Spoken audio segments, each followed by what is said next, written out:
And welcome back to Dark Side of the Ring Unheard, the podcast from the hit Vice TV series that plumbs the depths of unaired footage, unaired insights, unaired gems from some of professional wrestling's most heralded and unheralded and so much more. I'm Jack Encarnacio. This is JP Sorrow from the Lapsed Fan Wrestling Podcast, and we're, of course, joined as always by Evan Husney, co-creator and executive producer of Dark Side of the Ring. Yeah. And that's a little hint of what might be. Working what we got going on. Yes. 1, 2, 3. Dig it, like it. Big There's going to be a lot more than that because Wanna get there. this time on Unheard, we're going to be talking about the brother of the Macho Man Randy Savage, Lanny Poffo. Lannys. Do not forget that Tuesday night, 10 p.m. Eastern on Vice TV, Season 6 of Dark Side of the Ring resumes with a look at Hot Stuff Eddie Gilbert, an innovative mind, an underrated in-ring performer, a pioneer in the hardcore and territorial styles that influenced the 1990s professional wrestling boom, and who succumbed to drug use and other issues that come perhaps part and parcel with the kind of a figure and creative force that Eddie Gilbert was in the business. Gilbert also came from a wrestling family. His father, Tommy Gilbert, was a wrestling veteran in the Tennessee and American South circuits in the territorial days of the business. And further, Eddie's brother, Doug Gilbert, is that surviving brother of the big, wonderkind of the family, who speaks to dark side cameras for this upcoming episode on Eddie. And it's a similar story for our subject today. Lanny Poffo was the surviving brother of the Macho Man Randy Savage, and so much of what we know about Savage's biography comes from the insights his brother was able to provide, including to you guys on Season 1, the very first season of Dark Side of the Ring. In fact, the Macho Man Randy Savage Elizabeth episode is the first ever Dark Side to air. That's right. We had produced a pilot episode about Bruiser Brody, I think in 2017 is when we filmed it. That got us the green light, for Season 1. And so the very first official interview we ever did for Season 1 was actually Lanny Poffo. Wow. So That's amazing. in 2018, we got going. And, you pick up these trinkets on the road from certain people. Like I think back there, if you can cut to it, the TV back there, you can see the UWF turnbuckle, which I got from the Herb Abrams episode, which is one of my prized possessions. But this also, the Leapin' Lanny Poffo Book of Wrestling Poetry is one of the others that he himself gave us. He each a copy of this. So We had a bunch laying around probably. yes. Oh, clearly. Returns from Barnes & Noble, of course, but no. This is amazing. It's what an eccentric item this is, because, as we know, Leapin' Lanny Poffo, he was the genius. His gimmick was that he wrote poems and read them aloud to the audience with or without their permission, and he published them here. You know that when he would do cameos, when he was doing cameos, he would give poems. He would do poems. He did. Of course. We got several of them. Oh, did you? At the Lapsed Fan. Yes, Oh, we did. okay. Including So something funny. we absolutely have to ask you about. Okay, Evan, because not only is Lanny Poffo featured in the Macho Man Miss Elizabeth episode of Season 1 of Dark Side of the Ring, he is featured at certain points completely horizontal. That is to say, you folks discovered upon visiting Lanny Poffo, the brother of the Macho Man, that he had a television bolted to his ceiling at which he received signal. Underneath his bed, So there is a moment in that episode where you cut to him watching television, laying flat in bed. above his bed. And what was it like to come upon the TV on the ceiling? People remember that's like the Lanny Poffo meme. That is is. It's an image I cannot get out of my mind forever. I mean, I remember seeing that for the first time and just being like, paused it, rewound it, and you got him to sit down in the bed. I remember, because usually how things go is you show up to the location, you don't bring all the gear in, you go in there, you meet the person, introduce yourself and start looking around. Where are we going to set up the interview? Where are we going to do the interview? And it was like, okay, here's my bedroom. Holy shit.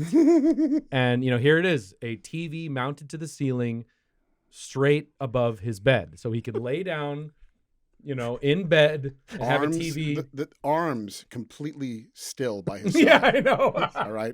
And I just remember we're getting you in that fucking bed looking at that goddamn TV. Right. And he was so happy to display it and to model it for us. And the first thing I was thinking is he's a single man. Yeah. You only could be a single man Yes. with something like that. Yes. But I don't think there's any way you could, romance somebody in bed with something No. right there. No. Evan, can we please take an interview with a camera on the TV looking down at me? Right, imagine that angle. We wanted to show him clips like of him. No, this is real. Listen, this is real. This is real. We wanted to show him clips of him and his brother walking out to the ring, in Memphis or whatever other career highlights. We filmed it with him in bed watching it on that TV. Rather than showing him a laptop or a different TV, like let's fucking use it for the show, bro. And, There's no other option. No, and so it's kind of unfortunate that footage. Maybe we can resurface some of that here for this. We can find it here and cut to it right. Yeah, it's not hard to find now. But we filmed him watching shit on that fucking TV for the show. We, among the cameos we got was asking him like if he would recommend bolting a television to the ceiling, and he said no, don't do it. Right? By that point, he was like Amazon.com. I don't recommend it because you can't go to sleep, he said. It throws off your sleep. Of course. It's a terrible idea. Anyway. I mean, I'd be just horrified that it would unbolt. Fall on your face. Exactly, I know. exactly. Yeah. Well, Dark Side of the Ring in so many ways is so great because it captures the family members left behind by the wrestling business. They're not always wrestlers like Lanny Poffo was in his own regard, but it's almost like these folks, it's like they were left behind to speak on behalf of the giants that we lost. And so we're going to start here with clip number 1, where Lanny Poffo, who spent a lot of time with you guys talking about growing up savage. What was it like growing up in the underneath the tutelage of their father, whose name is Angelo Poffo, who was a professional wrestler in his own right. Mm-hmm. And as Lanny is about to orient us to, actually played a significant role in really wrestling's first ever national television star by the name of Gorgeous George. Let's hear how it all started for Angelo Poffo in the wrestling business. All right, here's Lanny. Okay, here we go. And my dad was the designated driver for Gorgeous George. Whoa. George was a alcoholic, but they didn't have that word at the time. He just drank a lot. And my father told him what his plan was to quit the business and then get into school teaching. And Gorgeous George persuaded him, you've got charisma, you've got talent, you can make it in this business, give yourself a chance. So I remember November 15th, 1963, I saw my father cry for the first time because John Fitzgerald Kennedy died. And a month after that, right around Christmas, I think, 1963, we found out that George Wagner died, Gorgeous George. So he called his wife, Betty, I think her name was. And he didn't realize this, though, even though he had made $9 million in 7 years, which is true. Wow. He had fallen on hard times. So my father assured her, he wrote a check for, I think it was $10,000 for the funeral. Whoa. He always, my father could keep talking after he made his point. He says, if he hadn't been in the car with Gorgeous George, he would have missed his career in wrestling because it was he that persuaded my father to keep wrestling. And so my father buried Gorgeous George, and I have to laugh when people think my father is cheap. They're missing the point. Yes, he was cheap with himself on the road. He didn't stay at the Acme Ritz Central Arms Waldorf Plaza while he was on the road. He brought all the money home. And he lived in scarcity, so Randy and I could live in abundance. There it is. Wow, that's crazy. That's wow. I didn't know that. I've never really noticed this before. This is the first time, like watching this clip, I can see Savage in his eyes. Yes. I've never, in any image I've seen of Lanny Poffo, I'm always like, I can't believe these guys are brothers. But that was the first time, like I could see it. Like if you just cropped out his eyes, you could really see it. It's amazing. He'll get into the voice later. And it's fascinating. He just like, He transitions into the Macho Man. I like it. Big fan. He just transitions into the voice seamlessly, almost like he's not trying to put on a show. Like when he tells stories about Randy, he does the voice almost subconsciously. It's pretty interesting. Now, Gorgeous George, of course, was an interesting name to bring up because ultimately the Poffo family would essentially, as far as we can tell, own the rights to the name Gorgeous George, the moniker. Is that right? And who became Gorgeous George? He had the manager, right? The manager. Right. 1999, Randy Savage's girlfriend was nicknamed Gorgeous George on television. Wow. And they carried the rights to that. That's wild. Yeah. So they grew up baseball fanatics. Oh, yeah. We know that Randy almost had a Major League Baseball career, or at least he came about as far to becoming a Major League Baseball player as any other pro wrestler you'll hear about. And they spent, a boyhood going to both Comiskey Park as well as, the Chicago Cubs games, Wrigley Field, divided loyalties as it regards Chicago baseball teams, but they lived close to a baseball field. They obsessed over baseball. And here in this clip, which is clip number 3, Lanny explains how Randy would be very much kind of the disciplinarian on and off the field. And really, it gives us a nice snapshot, even though Randy was, what was it? Was it 2 years younger? Yeah, 2 years younger. Lanny was. Yeah. Yeah, Lanny was 2 years younger. This becomes a fascinating dynamic between the two. So here they are as teenagers, and a little bit at the end as far as the mystery of the Macho Man Randy Savage voice. Oh. And where, in fact, did that come from? Ooh, I like that. Here we go, the origin story. Growing up with Randy, it was like he was my second father. He was in charge of discipline. He could lecture time. It's lecture time. Every day is lecture day. But he did it in such a way that I felt good about myself. He made a little white bread sandwich of, yeah, you're doing real good, but here's the trouble, and a little something like that, and then you'll be great. Okay, can you just handle that? And then, that way I didn't want to hang myself in my room. Whoa.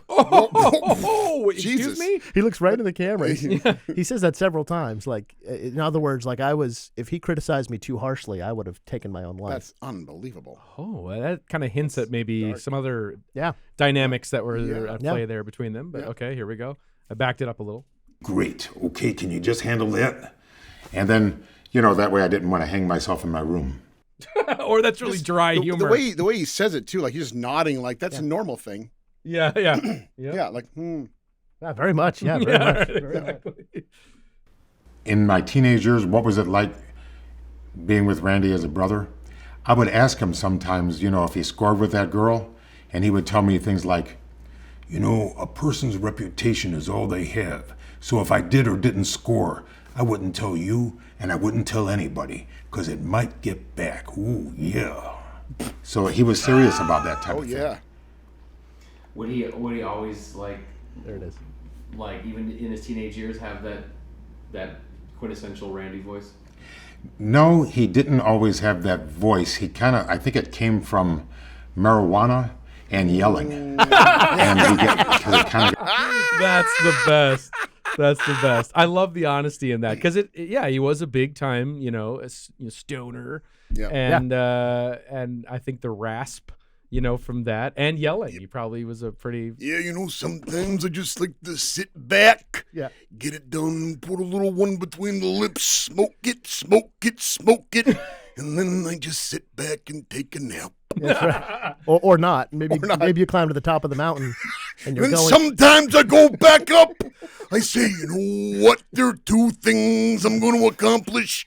Number 1, at some time, even though I'm smoking away, I'm going to get my hands on the Snake Man. And then number 2, I'm going. All right. All right, clip 3. Wait. I don't think we were done here. Oh, it's still. With the weed? Yeah, We just got to get the outro. Here we we go. go. Let's Yeah, hear please. it again too because it's so amazing. Yeah, absolutely. Quintessential Randy voice?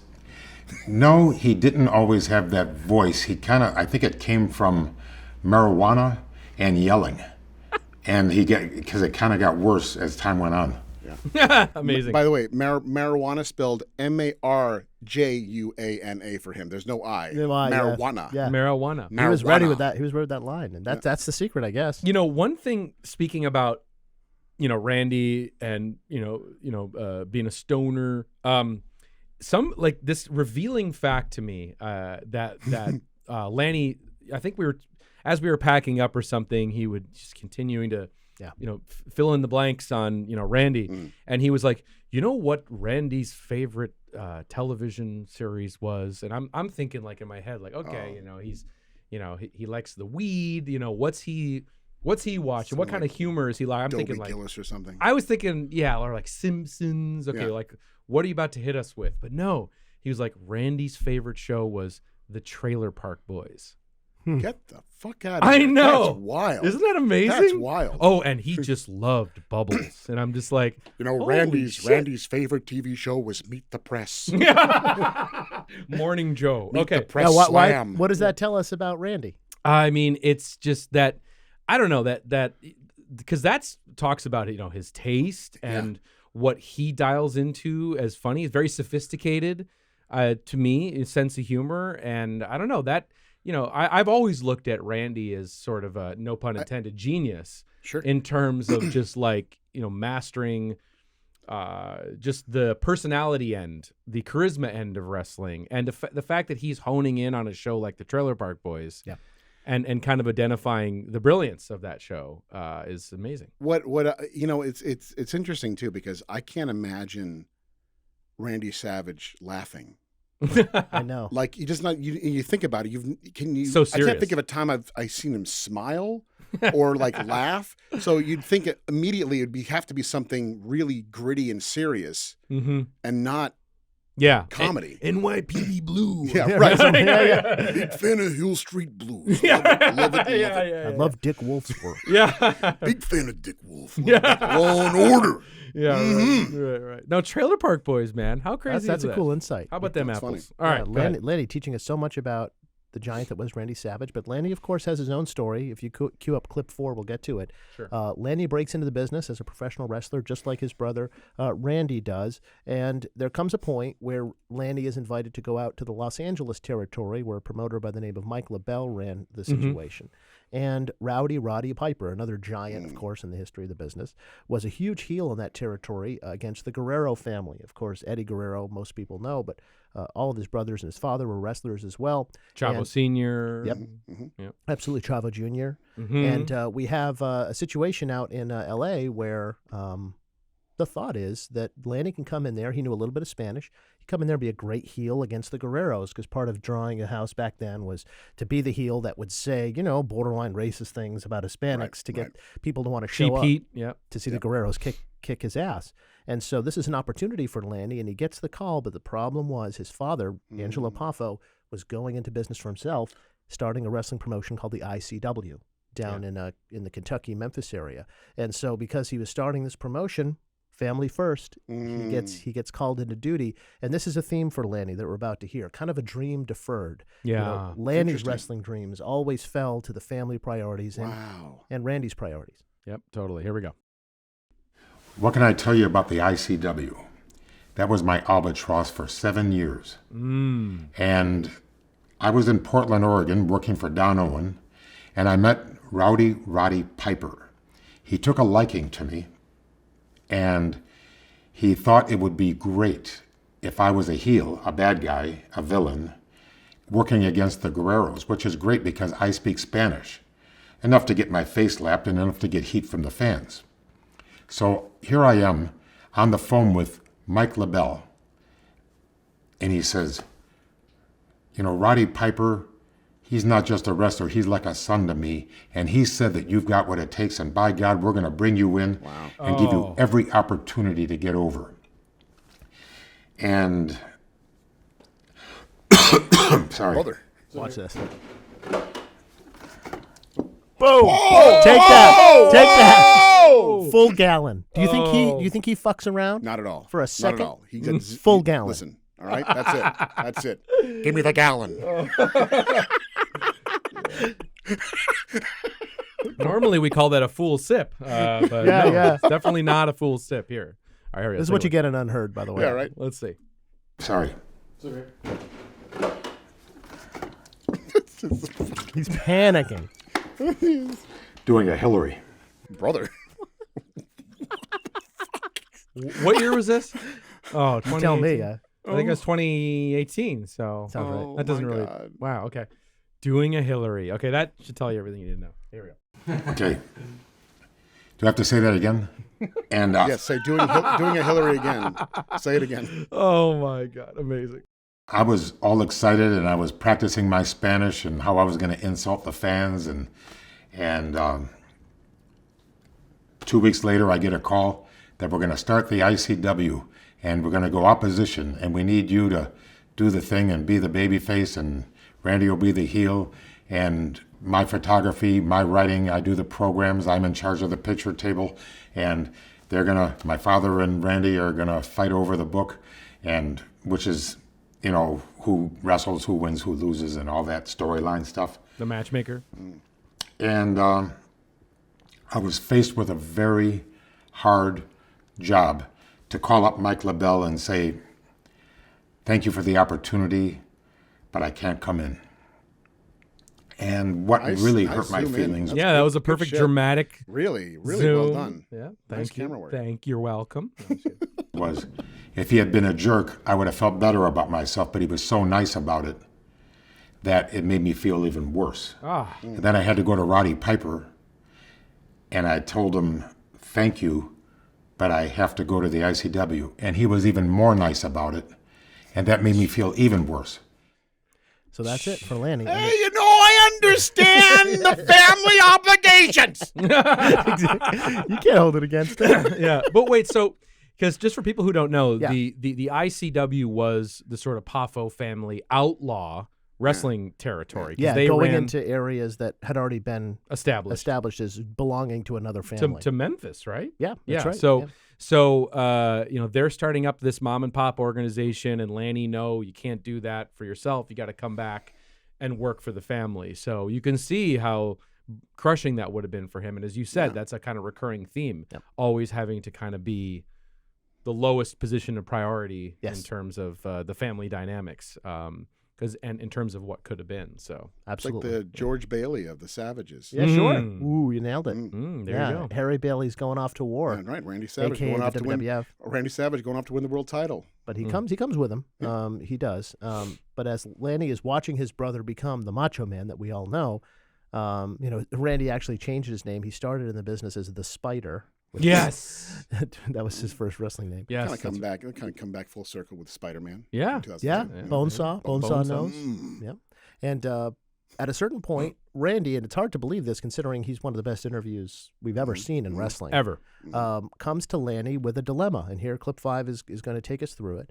As Lanny recalls, Randy was just having difficulty with a very important part of his presentation as he's trying to become a serious, multidimensional professional wrestler, and the rest ends up with an iconic phrase, an iconic catchphrase, and the rest is history.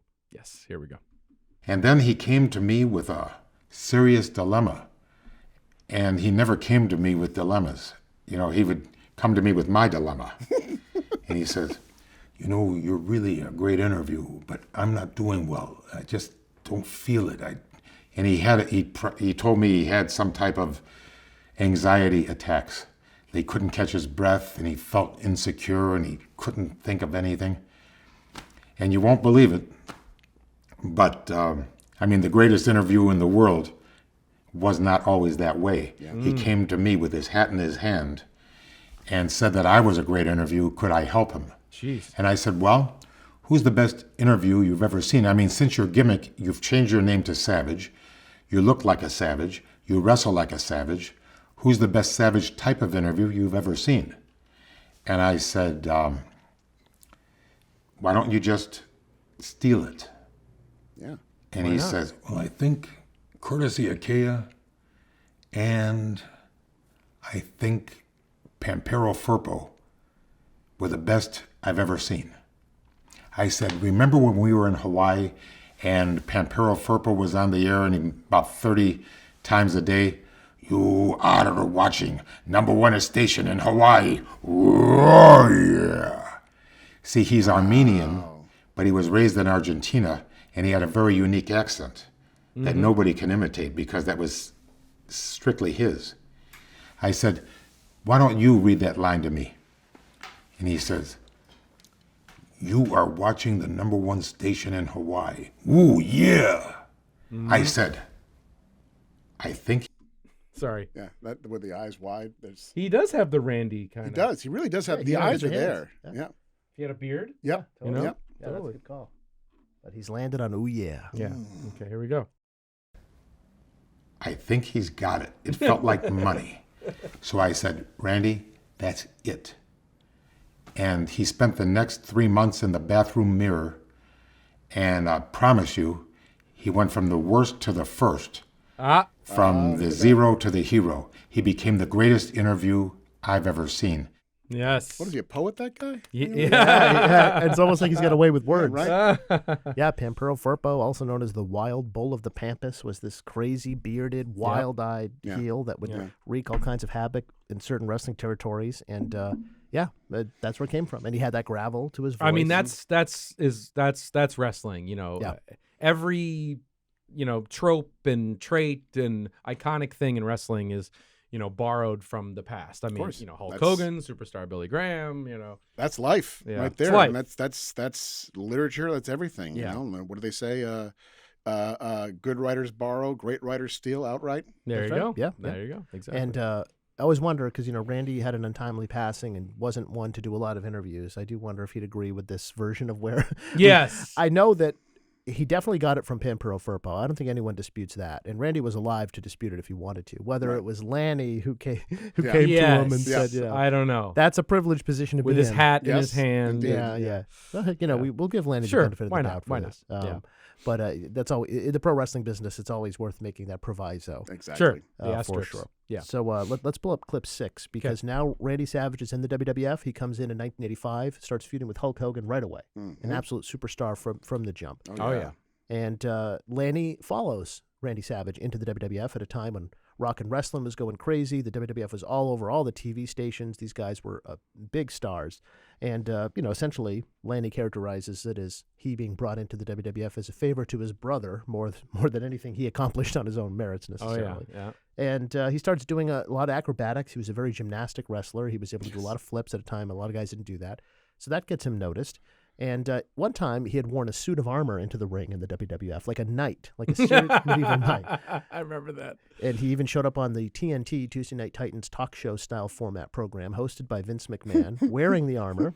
He wore it in the Battle Royal sometimes and things like that. I think we might have shown him that footage while he's lying in bed. Oh, really? I think so.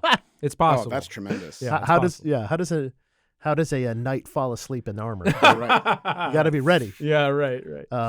But he gets this thing, this sleeping Lanny Poffo. this opportunity Night.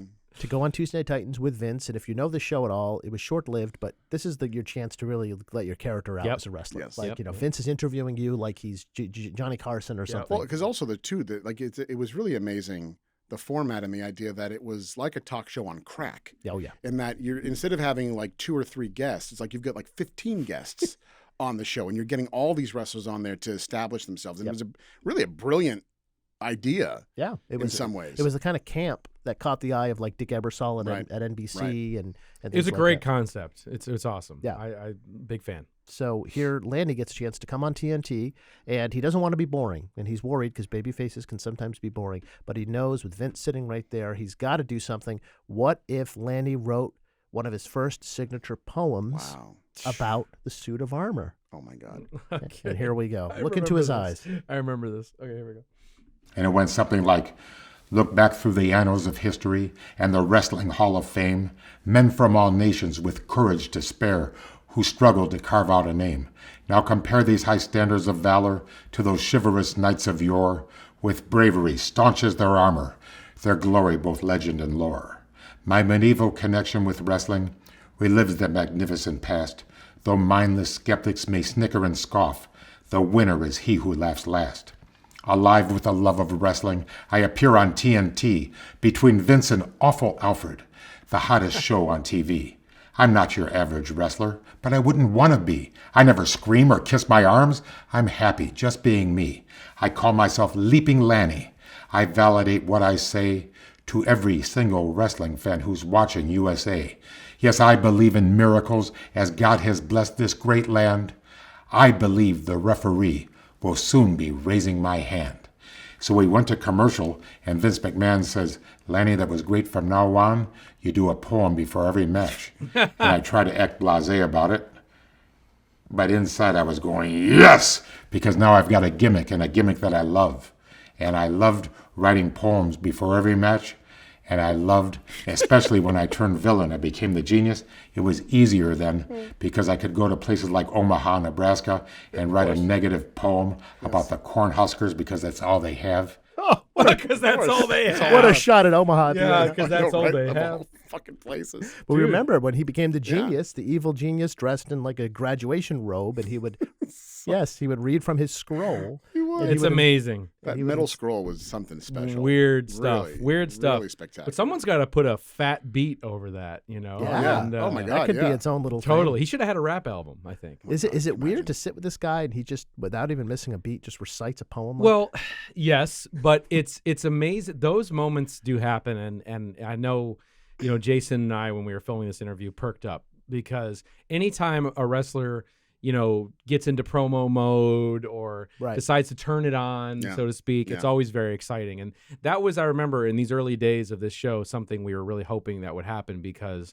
that's actually one of the reasons why we also felt the sort of direct-to-camera eye line would that's a really signature. would really work for the show because wrestlers are used to looking into the camera lens and speaking directly to the camera lens, you know, for their promos and whatever. And so for these moments to sort of happen, it was great. And, you know, the way that camera sort of apparatus is, you know, he's seeing my face, right, you know, over, you know, it's kind of projected over the lens to get that sort of eye line correct.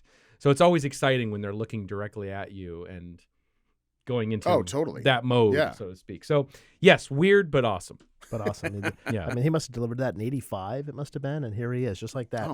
Perfect recall. Yeah. Perfect. I wish he answered all your interview questions as a poem. That would have been It is brilliant. not the only poem he recites to you guys, but it's the only one I felt like putting in Unheard. So let's put it that way. Every single answer is in rhyme. Yes. Well, he wrote about everybody in the locker room, an individual poem about everyone he shared the locker room with in WWF in '85. And Oh, no matter from the top of the card or the bottom of the card, they're all in here. They're all in there, and That's that was given wild. to you by the man himself. Yes.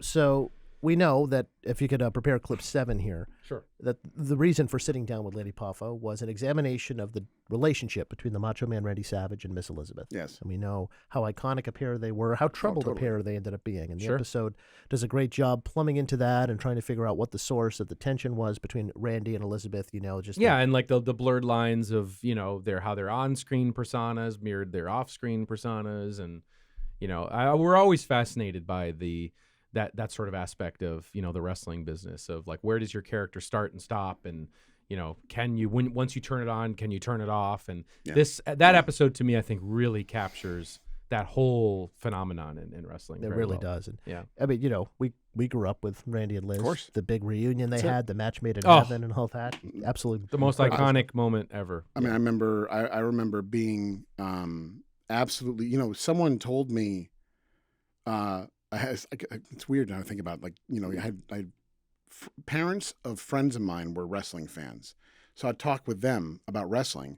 And I remember learning about the divorce months before it was announced. Wow. Yeah. Like, I remember like first reading about it in, I think it was The magazine. September 1992 issue of W Magazine, I believe, September 92. Yep. And, but I'd known. And I didn't believe my friend's parent. I was like, it's not true. Yeah. But then I read it and I was like, oh, fuck. Yeah. There's some famous What do they clips know? of him being What do they asked know? about it. Yeah. In character. Oh my God. The best clip ever is during, like, it's Regis and Kathy Lee, and they're in this massive thing. Oh, and Kathy Lee asks about Miss Elizabeth, and it's like she didn't know they were divorced. Well, you know, these things happen, but you know, we are divorced. I wish her the best. Wish her the best. Like, oh my God, it's heartbreaking. Like, it's the most awkward thing. Because he's got to stay in character. You know, Right. He's dressed in this like bright neon. Right. Yeah. It's all the bizarre colors and shapes and stuff. It's like, oh my God. Talking about It's his like divorce. Yeah, brutal. running out of the room as that happens. It's So, you know, horrifying. Lanny, by virtue of being the brother and brother-in-law to Liz, had an eye on this. In fact, Randy met Liz while ICW was operating in the gym near there, and she was on ICW television before she was ever in the WWF as like an interviewer and a television presenter. And here, Lanny talks about, you know, what he's willing to say about the roots of the conflict between the two and what came of the fallout between his brother and Elizabeth. So here we go. Okay, here we go.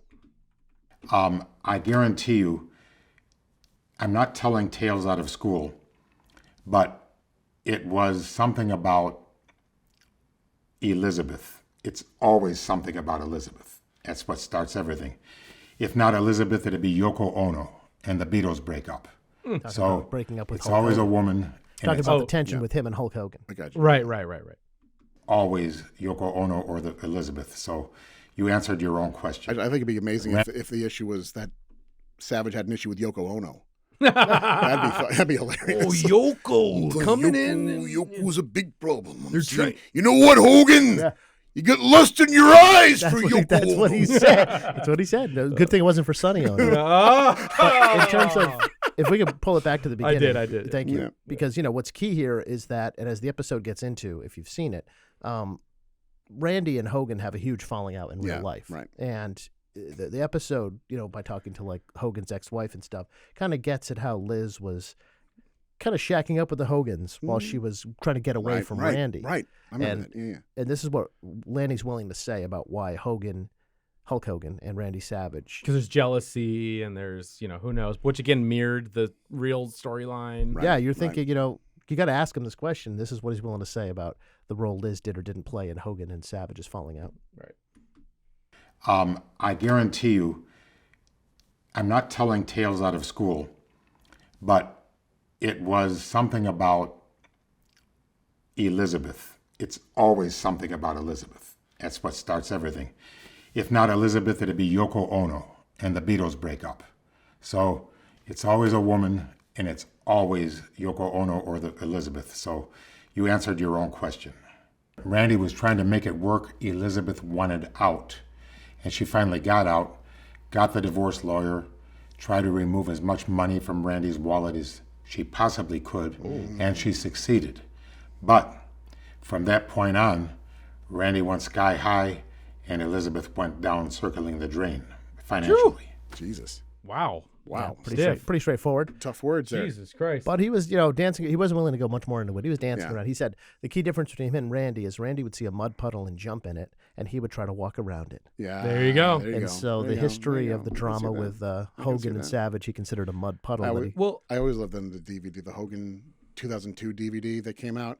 And he talked about Hogan, like when later on, when he's bringing Savage into WCW, and they got no brother, we're gonna go, it's you and me go in the back, dude. Let's go in the back of the gym, brother. We'll have a 6-pack, kind of talk this thing out. That's right. I always love that. They're always talking about, always cracking open a 6-pack, They reunited. and getting everything out on the table. Well, one anecdote that I do remember from this day of doing this interview is, I think Lanny made it clear to us that he wasn't going to really get much into the interpersonal drama between Randy and Liz. That was an area in which he wasn't super comfortable commenting on. And so he did it in, his own way here, as you can see. But he was very defensive of his brother during the interview, and in terms of saying the stories that you've heard about Randy being very protective and overprotective, with her, were over exaggerated and they were all kind of rumor and innuendo as far as, the boys are concerned. So he downplayed that very much in the interview. And then I remember after the interview was over, we're driving around, we're filming stuff, with Lanny at, where Randy had spread the ashes of his dog, his beloved dog Hercules. And also the crash site where Randy, Randy passed away. And I remember as we're driving around, he just turned to me, Lanny did, and it was basically like, everything they say about Randy is actually true. And, and I'm just looking at him with like fire in my eyes. Like, you mean you're going to tell me that you just lied during your entire interview? Oh. Everything we just did was complete bullshit. And I remember being very pissed off because I was like, if you're going to kayfabe, don't tell me. Right, Yeah. exactly. Just wasted the whole fucking afternoon. Were you able to kind of edit around it a little bit to Well, I mean, obviously there are, this was early days Sure. for this episode, but there are obviously, others who contributed later on that, for this episode. But at the time, it was just like, wow, because I remember this was kind of a taxing interview from my recollection. And it's like, wow, here we are, get all this stuff, and you're just going to feed me all this horse shit and then tell me that it's horse shit. Wow. I was like, When he I says that, I take it to mean like, the stuff about Randy being paranoid and That's what it is. Is true, even though I wasn't willing to go there in the interview. I feel like what he's saying is what he left unsaid is true. No, not what but he did say. no. He was in the interview, from my recollection, very defensive over saying that everything Yes. that all the boys had said was not true, and and about Randy in the locker room not wanting any of the wrestlers to look at it or talk to his the wife. the paranoia, the overprotectiveness. So it was just like kind of like, oh my god, like It's just what I'm not expecting you to have an answer to this, but it's just weird. Like, who's he protecting? Like, everyone's dead, and like, what is it? What does it benefit? What does the he legacy? do? I guess I don't know. His legacy cemented. Yeah. Like, there's nothing you can do about it. I mean, it's been I know. whenever it was like 15. No, I guess it was like 7 years or whatever since he had died, and it's like it's done. Like, Savage he's good. Like, he's in the gold case there. You're not going to do anything about it. But yeah. It was just like we weren't here to kind of do a kayfabe thing. We're here to get the real We're not real here to, story. Right. And like, obviously there's been several times on this show where we've walked away from an interview knowing, okay, that was all fucking bullshit. Can you imagine? Did you imagine taking the time to do an interview? I know. That's what I mean. That's what I mean. That's wrestling. It was kind of like just wow, what a giant waste of time.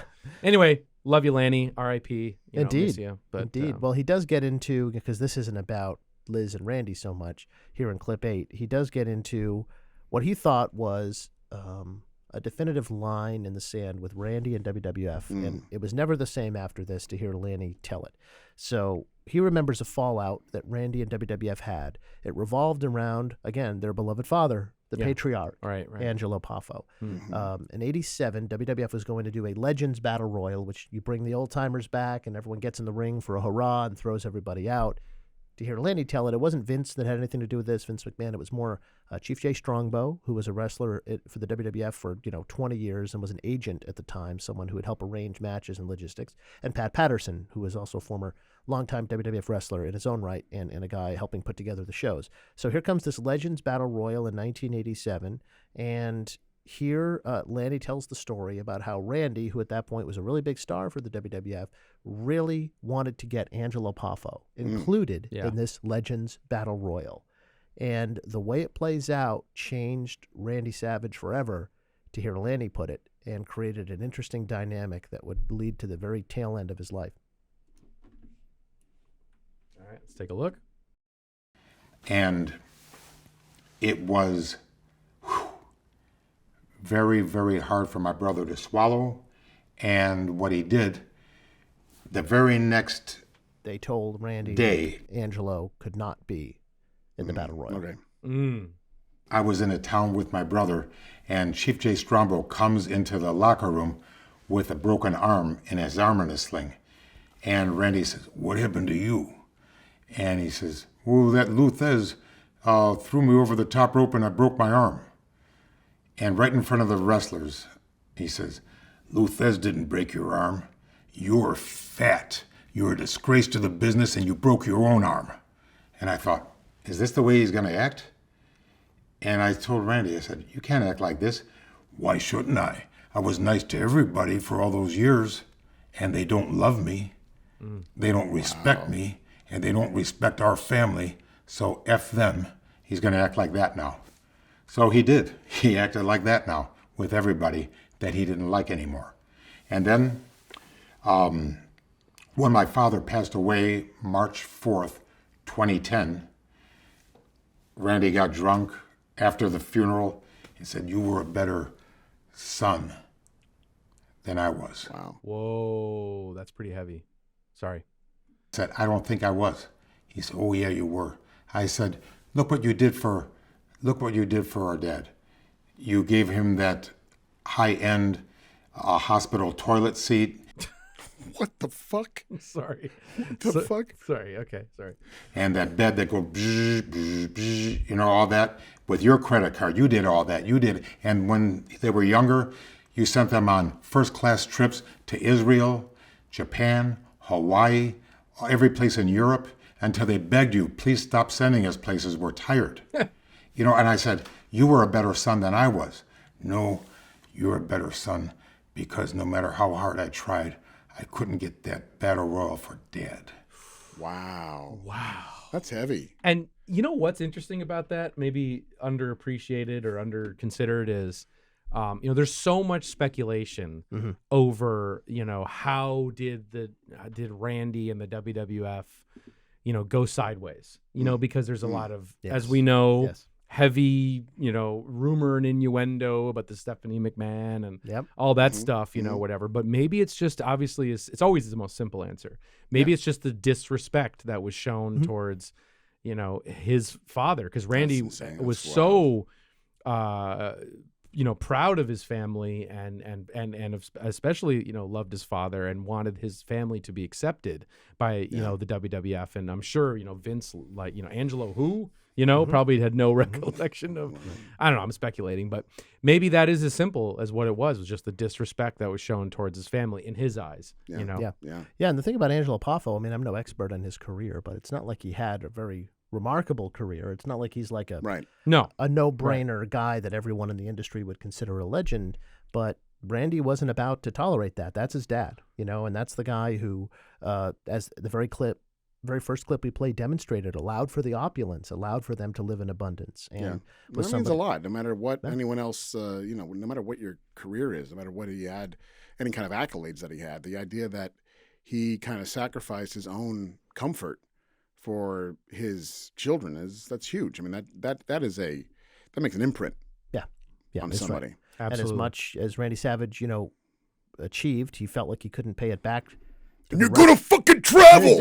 I don't fucking care, Dad. You're gonna get in that airplane. We're gonna send and you. You're gonna go everywhere. Yeah, that's right. We're gonna send you to Israel. And... yeah. You're gonna go 5 times. He couldn't pay it back to the family that made him the Macho Man or allowed him to become the Macho Man, including Lanny, who had to give up on his own dreams. In some ways, in ways that he remembers and ways that he feels relevant to bring up.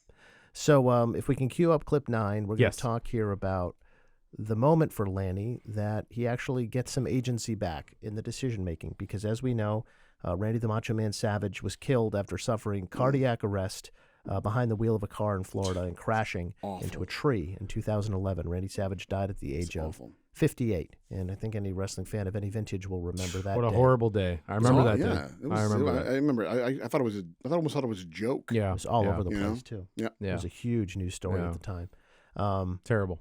And so that rift going back to not allowing the dad in very much colored in the WWF Hall of Fame's view of Randy and his family, because a big thing in wrestling is the WWF puts you in their Hall of Fame. And Randy would always insist, according to Lanny, that if you're going to put the Macho Man Randy Savage in the WWF Hall of Fame, which, let's face it, the WWF Hall of Fame is a joke if the Macho Man isn't in it, and they always knew that. Yeah. You have to put the whole family in. You have to put me, my brother, and my father, Angelo Poffo, into the Hall of Fame as well, or I won't do it. Cousins too? Well, I don't know about that. I think the Von Erichs went in as a family. That's right. The Funks went in as a family. Others did as well. So he would insist on that, and it would not happen. And John Laurinaitis, who was kind of running the Hall of Fame back then in terms of like communicating with the wrestlers, asking them if they would be interested in joining the Hall of Fame back in 2015, calls Lanny Poffo about the Hall of Fame induction. And the mother, Randy Savage and Lanny Poffo's mother, did not want to move off the family position. Even though Randy was dead, even though Angelo was dead, didn't want to move off the position that the whole family needs to be inducted if the Macho Man's going to be inducted.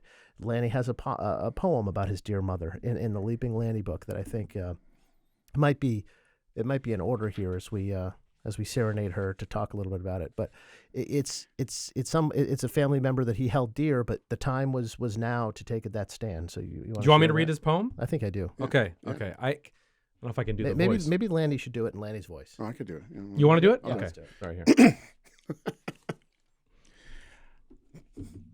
I have a Jewish mother who made me go to school in spite of my resistance, and I could be a mule.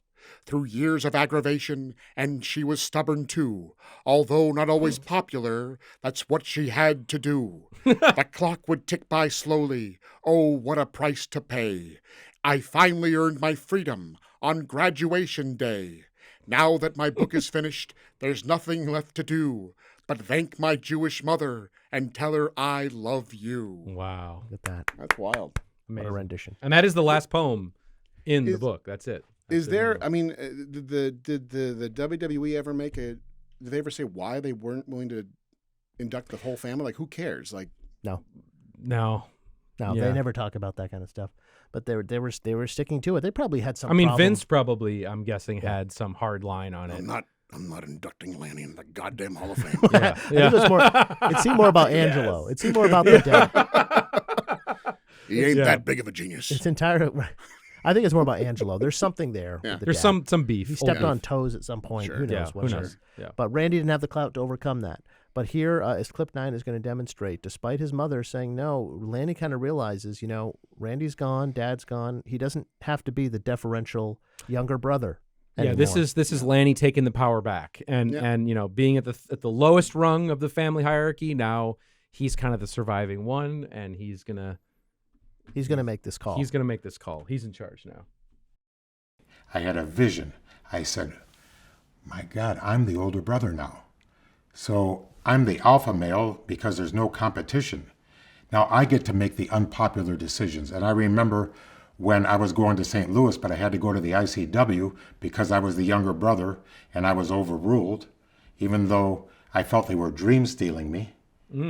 I said, I'm going to go home and tell my mom what my epiphany was. She says, absolutely not. Randy's wishes were that the Poffos go into the Hall of Fame as a family.